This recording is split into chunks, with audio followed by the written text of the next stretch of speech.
చట్టం తన పని తాను చేసుకుపోతుంది, బాధ్యతగా ఉంటుంది, కులమతాలకు అతీతం. ఇది ఉపన్యాసమా నిజమా అన్నది రేవంత్ రెడ్డికి ఇప్పుడు పరీక్ష.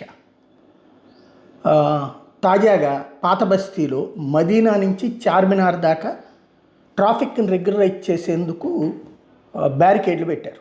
మనం హైదరాబాద్లో చూస్తాం. హైదరాబాద్ ఏంటి, రాష్ట్రంలో చాలా చోట్ల ట్రాఫిక్ గందరగోళంగా ఉండకుండా దానికి రోడ్ల మీద బ్యారికేడ్లు పెట్టి ఓ సిస్టమ్ని, అంటే గబక్కని టెట్టెట్టెట్ట తిరిగి పడేయకుండా ఇలా వెళ్ళి అలా రావడం, అలాంటి సిస్టమ్స్ని ఏర్పాటు చేస్తుంటారు. అది మామూలుగా డివైడర్లు కట్టడం ఒక ఎత్తు, అవి కట్టడానికి ముందు పోలీసులు చేసేటటువంటి ఎఫర్ట్లో ఈ డివైడర్ ఇవి పెట్టి వాళ్ళ దగ్గర ఉన్నటువంటి బ్యారికేడ్లను పెట్టి చేయడం ఒక ఎత్తు. అవి ఎమ్మెల్యే జుల్ఫికర్ అలీ వచ్చారు, పీకి అవతల పడేశాడు. ఓ 10 మంది కుర్రాళ్ళతో తీపిచ్చి అవతల పడేశాడు. పోలీసులకి చెప్పాలా, పోలీసులను అడగలేదు, ఏమీ